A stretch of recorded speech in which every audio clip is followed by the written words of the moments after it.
me to talk first? Well, it just started, so you just came right on cue. This is Oh, well, shit. Carnal. This is the Degenerate and the Beast. Which one is which? We'll leave up to you. So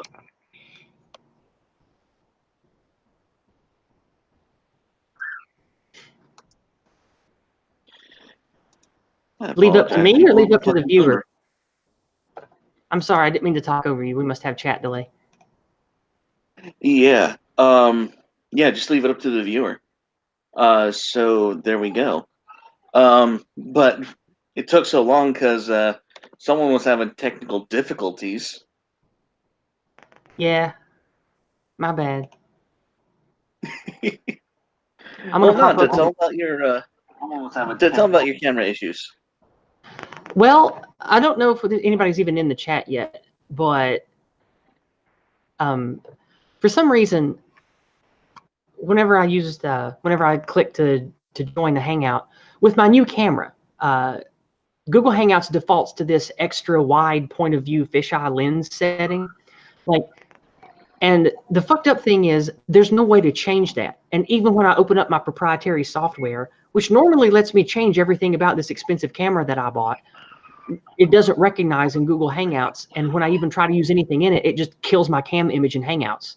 And no matter what setting I change, when I click save or close the program and refresh the camera in Hangouts, it just goes right back to this stupid mega fisheye lens wide angle shot, which makes no sense because in the proprietary software, you have to go through advanced settings just to turn this fucking thing on because of how abnormal it looks. So, and of course, as usual, when you try to Google a problem about anything Google owns, they bury it so deep you can never find any answers. So Google turned up nothing useful at all. And I tried Bing, but that didn't help either. So here we are. Here we are stuck on mega fisheye lens, so I look like fucking garbage, like a goddamn noob that doesn't know how to lay a backdrop or doesn't know how to set distance to a cam or anything. I'm sorry. Or you could just, lounge in a chair with some wood behind you. Well, that's the thing. My camera's only a foot from my face, and it looks like it's 5 feet away because of this ridiculous fisheye shit. God, I get so mad at this fucking shit. Well, on that note, this is my friend Yizz the Eunuch, and we've been in cahoots for quite some time. Throwing memes around, talking trash, and Yizz has one of the most phenomenal stories I've ever heard. Now, why this I would relates to me say personally? phenomenal, but go on. Well, I don't even know how to introduce you in your particular subset of. I'm not even going to call it identity, just experience. But I was I was homeless for 3 months in Hollywood, so I got a nice saturated look at the LGBT community in that area. I was even in the KT house, the LGBT housing off of Schrader, back when that's where they were. And this was right around the time of Occupy LA. And I got the most in-depth crash course on that culture, on that lifestyle, and I still think trannies are gross. Well, I mean, you're kind of right. They mostly are. I'm not a big fan either, as you might have guessed. I'm sorry, I didn't mean to talk over you again. No, it's just I'm not supposed to be right. So this is why I invited you on, because I know we're not all crazy. Right. So please, you have a fantastic story through that kind of community and that kind of experience, and I just think more people need to hear about it. Okay, well, without a long boring diatribe about my development and my youth and everything, I'm not a typical tranny. I mean, I am in a lot of ways, but I had, and I guess still have, technically it's genetic, you can't get rid of it, but I had an intersex problem. My gonads were not typical testes. One was an atrophied testy that had a distorted or distended artery growing through it. And my other gonad was mostly ovary. It's what's called an ovatesty. It's a mutation where you have like a tiny, almost defunct testicle wrapped inside of ovarian tissue. And of course, I had to have those removed. And it caused me problems. And I jokingly in the past, which we'll get to why I left the left later, but part of my narrative that I would tell to people is I didn't choose to be trans, it chose me. Because when I was young, I didn't know why I was having the problems I did.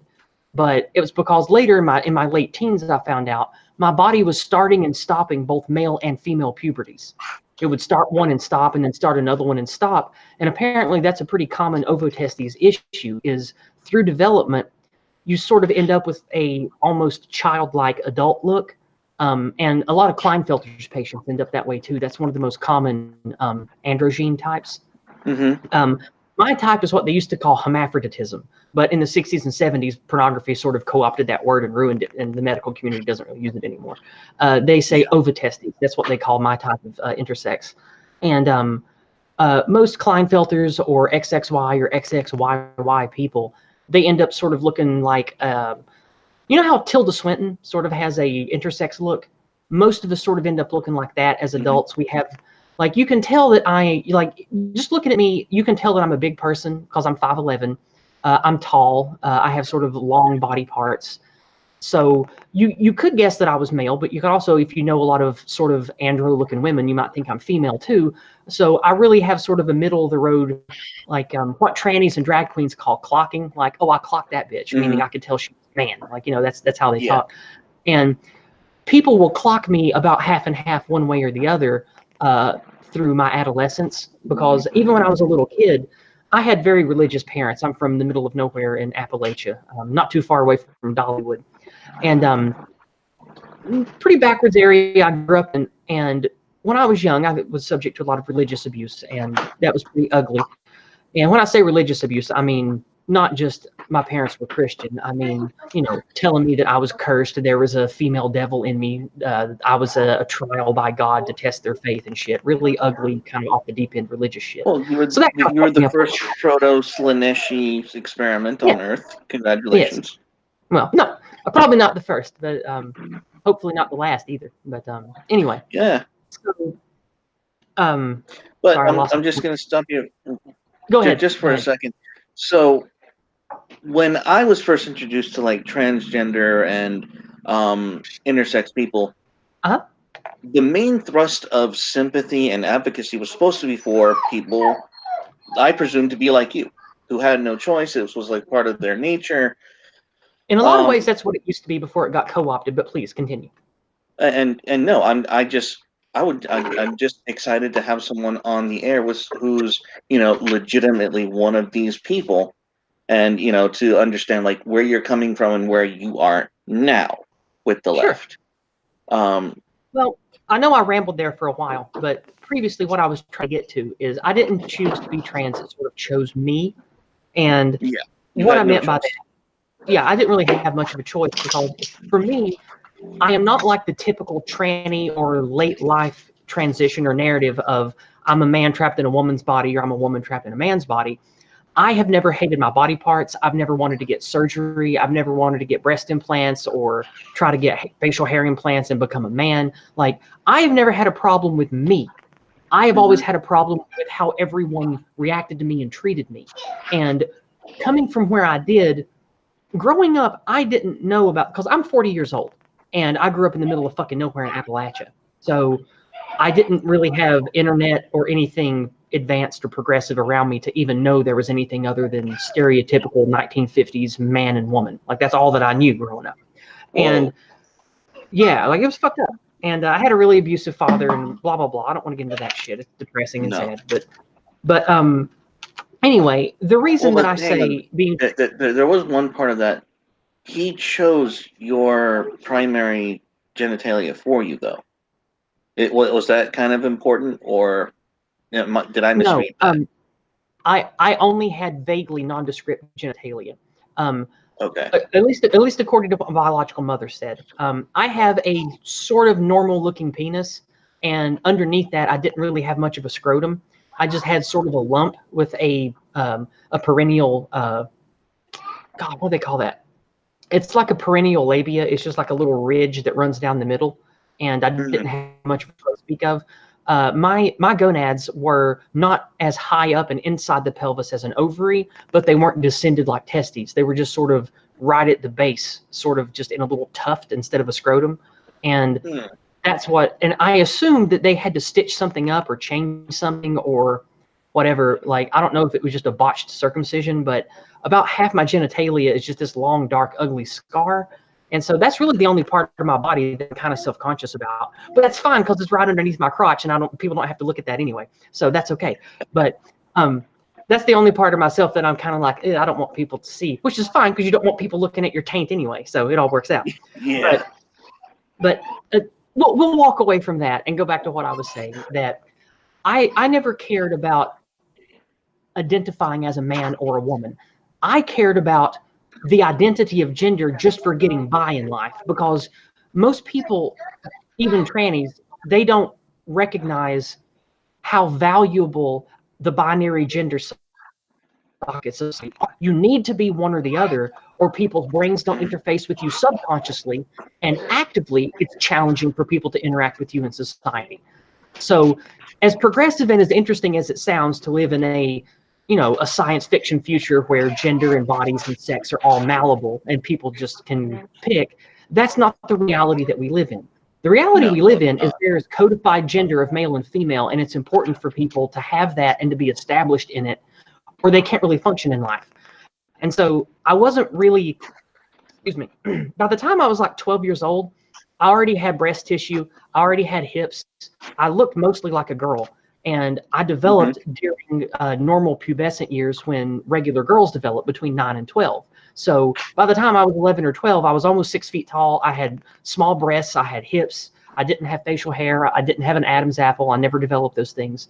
And well, I have a little tiny pieces of facial hair, but I got most of it zapped off where it was. But so by the time I was in high school, I wasn't allowed by society or church or parents to even talk about how female I was. My dad used to beat me because of it. Everybody would shame me and act like it was a dark secret I shouldn't talk about. So I had to wear baggy clothes. I had to wear baggy button-up shirts to hide my body.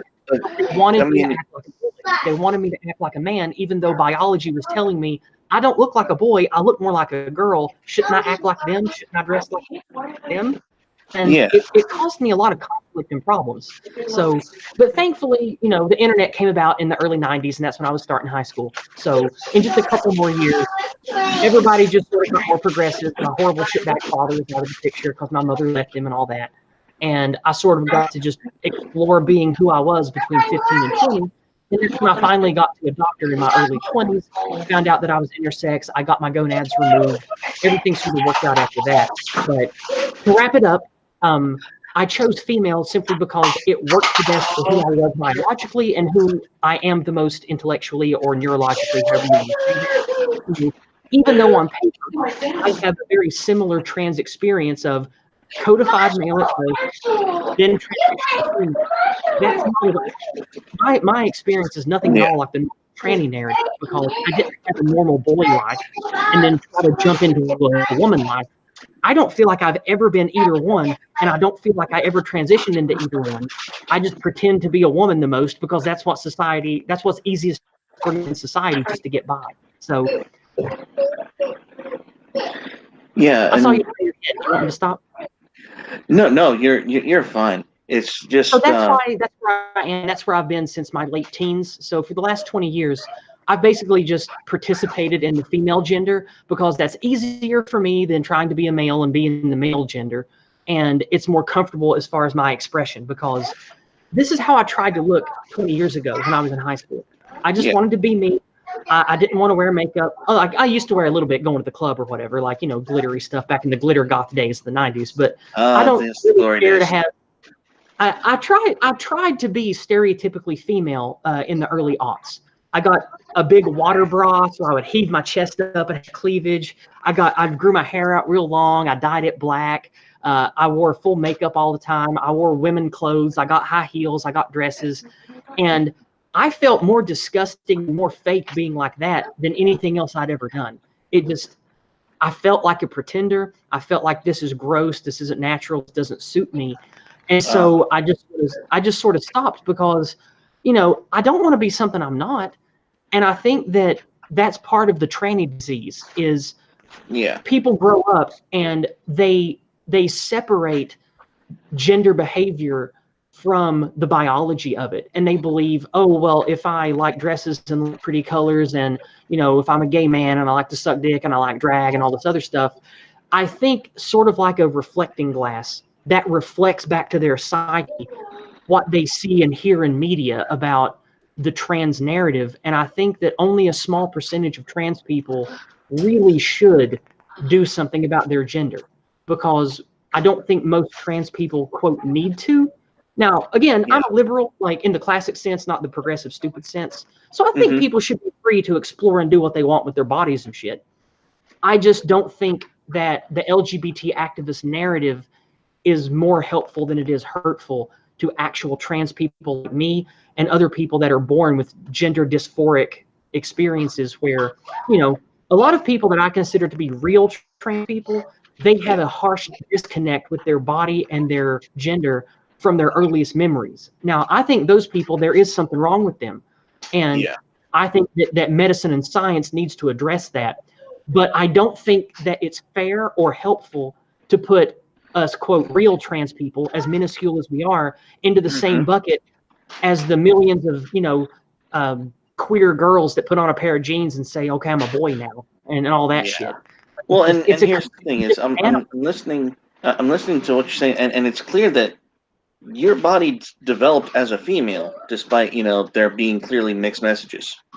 So you were just trying to. Wide angle lens, you can see I have real breasts. Like I'm bouncing them right now, and I've never had surgery. I've never had any work done, and I've got 44-inch hips. I've got last time I measured like 25-inch thighs. Never had any surgery. I look female in clothes, except for genitalia. I look female nude, and I just sort of had to go with what worked for me biologically, even though I was codified as male, even though I have a Y chromosome. I said Y dominant, but I don't look Y dominant. So it's just, and there's a lot of people like me. It's like I think 1 out of 2,000 is born like me. So that means there are thousands of us in the United States. So it's not like I'm completely unique. Well, yes, but you're not Bruce Jenner, and I refuse to. Thank you. What a compliment. I refuse to call him anything else but Bruce Jenner, because that's okay. He didn't grow up like a woman. He didn't experience puberty like a woman. He didn't have to go through the how do I say this? The dating experience of being a woman. True. There's absolutely nothing female about him other than I want to wear a dress and I want to cut my dick off, and I got some surgery to restructure my face. I can comment on that. No, go ahead. I consider Bruce Jenner's narrative to be a genuine trans narrative, because I watched the 60 Minutes episode. I've read everything that she wrote as Caitlyn Jenner, and now here's some backstory. For most of my late 20s and about half of my 30s, I did a lot of, I guess you could call it activist work. To me, it was like volunteer work. I wasn't really activisting for anything like policy change, but I devoted lots of my time. My day job was being a nurse, by the way. And I worked professionally counseling and doing nursing work for trans and LGBT people. I traveled all over the Southwest, Arizona, California, New Mexico, speaking at seminars, talking about the intersex experience, working with different businesses and schools who would invite us in to teach the staff about, okay, what is the diversity of more than two genders? What is it like to have a trans employee? And I did that for many years. So I have a good grasp on the medical and scientific side of what we consider trans and what we consider transgender in America. And I think that Bruce Jenner is really trans. After reading everything that Caitlyn wrote after Bruce became Caitlyn, the problems, now she could be making it all up. You can't ever trust famous people. But at least from everything that she read, taking at face value, I think she's really trans. And I think that she has been plagued by sharp gender dysphoria from her earliest memories. At least that's what it seems like reading about. Now, when it comes to famous people and somebody that was, a multiple gold medal winner in the Olympics and then had a life of fame, I think most of those people are out of touch with reality and batshit crazy anyway. So who knows about Bruce Jenner? Like, he might just be cuckoo for Cocoa Puffs. We don't know. But at least what I read in the magazine article. I read most of the trans experience out of her book. I didn't read the whole book because I don't care, but I read the What Makes Me Trans part. And I think that an important thing to realize is not every legitimate trans person is like me.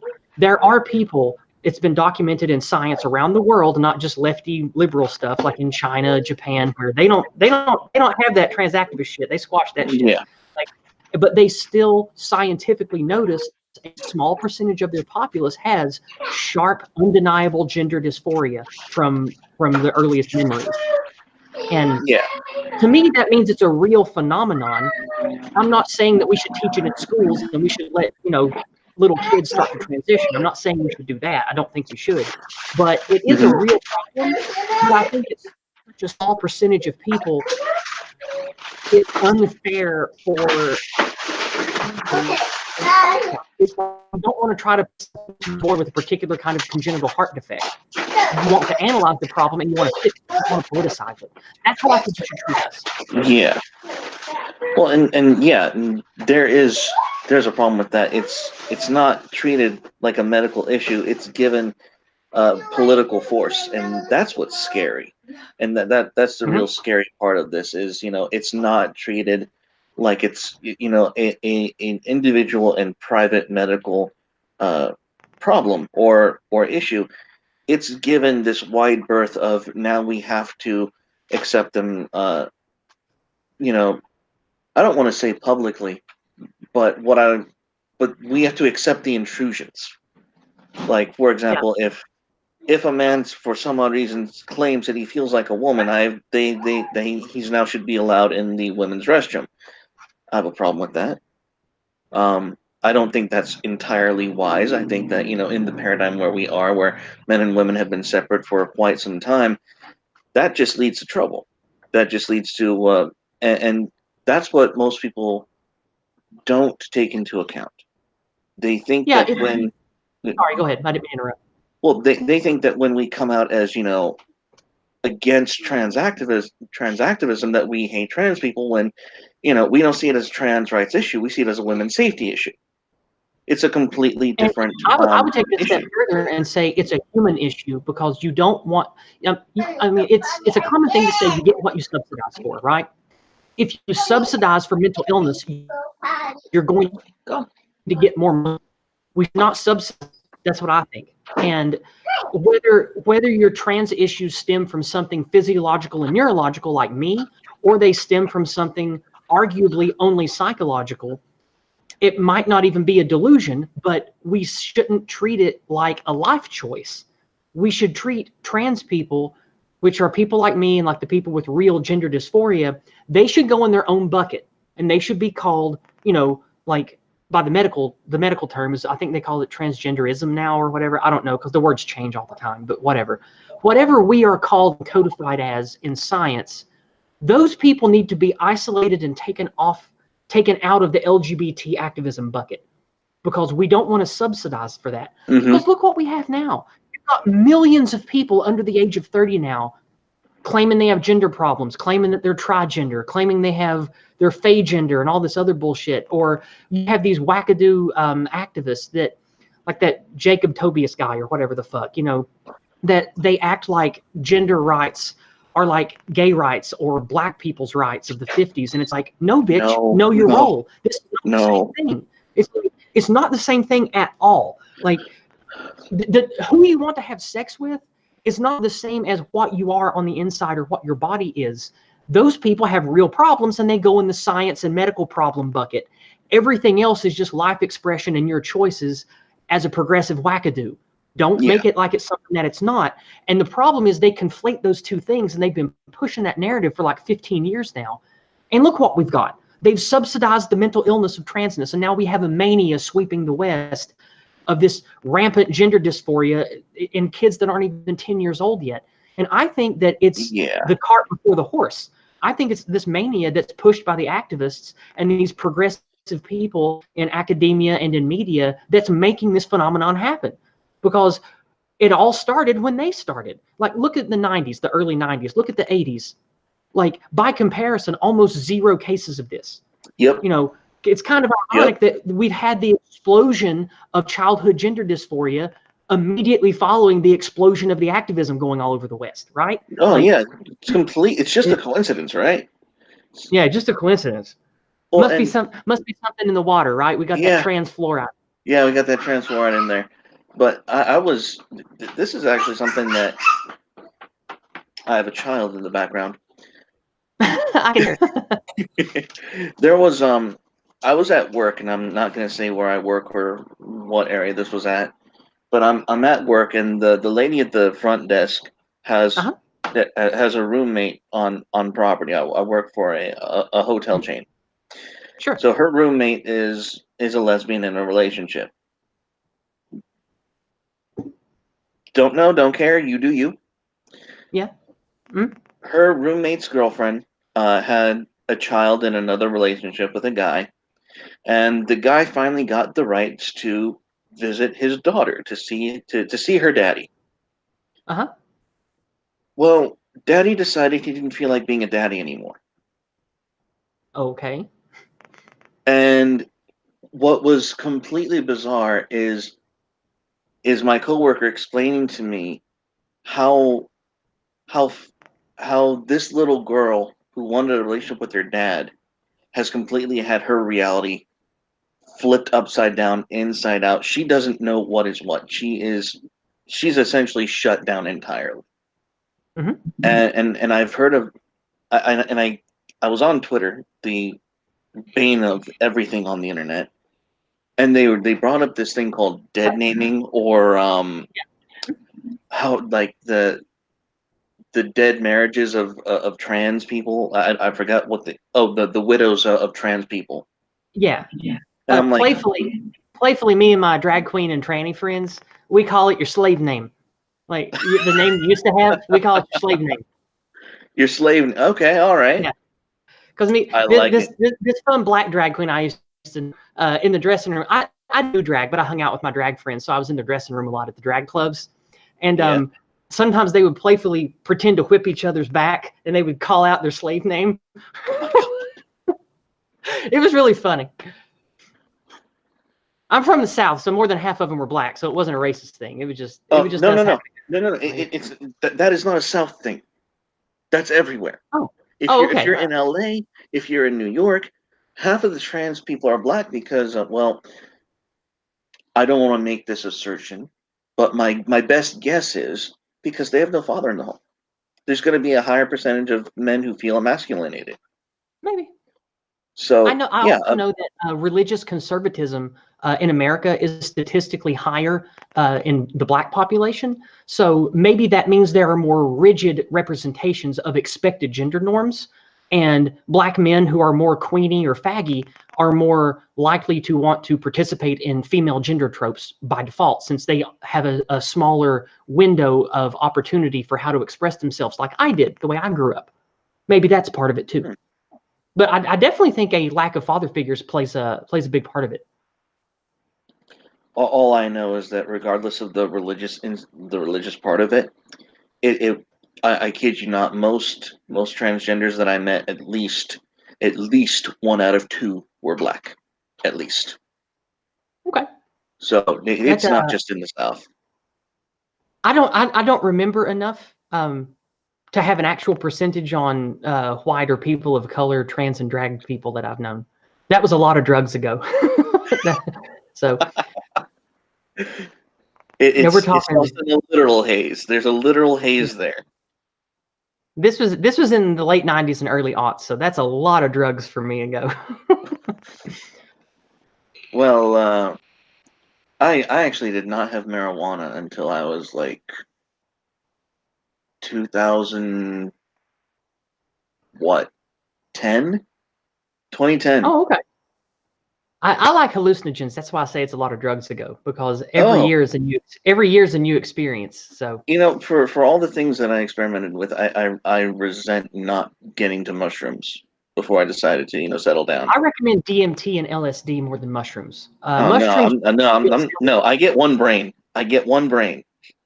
Yeah, I know. That's why you want to make it better. DMT and LSD. They make you smarter. They make you more spiritual. Like if you're religious, they make you know God better. Like I'm telling you, it's good stuff. I'm gonna call shenanigans. I declare shenanigans. The religious people I know that trip too, it affirms their faith. They feel more religious. They say they're more in tune with spirits and God and everything when they do it. I think that if you do hallucinogens, in my opinion, correctly, which means you don't use them all the time, you use them for, once a year, a couple times a year to help yourself grow with like meditation and reflection. Everybody I know that does that, they have a much stronger sense of self. They have a much stronger sense of spirituality and religion. I think that when used correctly, like most medicines, it's a good thing. So it's definitely helped me a lot. But that's a conversation for another time. I didn't mean to derail you. I derailed you with the sleep. I will just take your word for that, because I've never heard this before. This is good. Well, this could be a conversation for another day. Let's go back to your lesbian friend and the dad that wanted to become a new mom. Let's go back to that. Well, I'm sorry. That's pretty much the end of the story, and Okay, the whole point from my coworker's perspective was this child's expectations of getting to finally see her dad was just completely shattered, broken, and just tossed out the window, because this is a bad problem in the trans community, and it's something that with the activist and outreach work I used to do, we had to talk about a lot. Would you like me to deliberate a little bit on this topic? Please give me the lowdown on this, because I need to understand how that works. Not just from, I know how it works from the family end. I don't know how it works from the trans end. Okay, we know how it works from the family. You know how it works from the family end. We can both see in the media how it works on the trans activist end and how poisonous they are. Let me talk about it from the medical transgender side of this, the more holistic, sensible side of this. Mm-hmm. You have a problem. People that have legitimate trans issues, legitimate gender issues, psychologically speaking, it's a ticking time bomb of self-destruction. That is why people that are legitimately trans, like you've probably seen the two big polls that came out. I think one was in 2012 and another one in 2014 or 2015. That shows us the around 40 to 41% suicide or attempted suicide rates among trans people. Yeah. In my opinion, that's because they are only polling trans people, because this poll is given to you at medical places, it's given to you at clinics, it's given to you at universities where you go to get your care. So you're probably polling a high percentage of, quote, real trans people, not just the pretenders that we call trenders. Yeah. And so gender issues that severe left unchecked are a ticking time bomb of destruction. So from following the Hippocratic way, we want to do no harm. But at the same time, we know as nurses, as doctors, as counselors, as psychologists, we know how important gender roles and father figures and mother figures are to children. And when you have a person who already has a wife or a husband, who already has children, who wants to transition, it's very challenging in a place of science and medicine to do no harm, because helping this person transition runs a very high likelihood of causing immense harm to the family unit and to the growing child. Because we look at the statistics, because in clinical psychology, it's easy to prove that the more solidified and representative a nuclear family is, the healthier psychologically all members of that family unit are. Like, it's easy to prove. Dr. Peterson talks about a lot about this on his stage thing when he talks about, families and shit. This is old hat. People have talked about this for 30 or 40 years, old hat. So in science and medicine, we know that. So we have to approach it carefully. Now, sometimes you get lucky and the child and the wife or the husband is supportive and they're all okay with gender transition and there's not any harm done on the surface. Because sometimes it looks like everything is going to work out okay. But about half the time, people in clinics, these midlife to late life transitioners, their psychological problems get worse after transition because their children hate them, their children get distant, their family members, their ex-wife, their ex-husband, there's a lot of drama. And it's sad because we're not talking about the kind of drama that the trans activists make you think. You're not talking about, oh, we're going to string you up for being a faggot. Like, it's not that kind of drama. It's this ugly sorrow that comes from just this disconnect, because family members and children, when a loved one says they're going to transition, it's like somebody takes a fire axe and just severs everything that they knew about that family member, and it leaves the people that are intimately connected to them going, what the fuck? Like, Yeah. why does my mother want to be a man? Why did she get her breasts cut off? Why is she growing a beard? Like, and it's this bizarre disconnect that leads to immense real sorrow. It doesn't come from a place of bigotry. It doesn't come from a place of religious hatred. It comes from a place of genuine human dissonance and sorrow. And that part the trans activists don't talk about. And anybody who brings up those issues gets called a bigot or a hater. And we don't if have they that did, conversation. And it's very if they sad, did, because in health and medicine, we see that problem. And I was chased away from my community. I was chased away by the pinko commie assholes out west. I was chased away by the blue hairs, because all of a sudden I started calling a TERF. I get called a bigot. I get called transmed. I get called all of these names, acting like I'm the problem and I'm the bigot, when I'm just trying to talk about science and reason, and bring to the table legitimate statistics and legitimate problems in the trans community in regards to, and I get chased away. So I lost everything out west. I lost my community. I lost my activism work. I lost my volunteer. I lost everything. I even lost my family eventually. So that's why I moved back here. So, but anyway, there's my little blurb about what you were talking about with there being dissonance with having a trans member in the family. And I don't know, like, I know I run off at the mouth a lot, but this is the kind of thing that I used to do all the time. I used to work, and I used to volunteer doing the same thing. Worked in clinics, worked with patients, worked with outreach centers, went to businesses, went to colleges talking about this stuff. And that's why I think that I'm going to be really good at having a YouTube channel, because this is what I've done for a decade of my life anyway, and I'm very passionate about it, as you can probably tell. So yes. Well, I'll tell you what. We'll do this again shortly, but right now I have to get jet, because as you know, I have a child coming into the world tomorrow morning, and yes, you so did mention that. Yes. we have to get everything all prepared. So we're definitely Okay. going to do this again, and Sure. maybe we can cover some of that drug experience you were telling me about. We can But cover whatever you like. You're a very pleasant person, and I thank you for having me on your platform. And we'll definitely do this again sometime. all right, this is Yizz the Eunuch, and she'll comment on the stream, her channel, and give her some love. Sure. Thank you guys. We'll see you All next right. time. Okay. Bye-bye.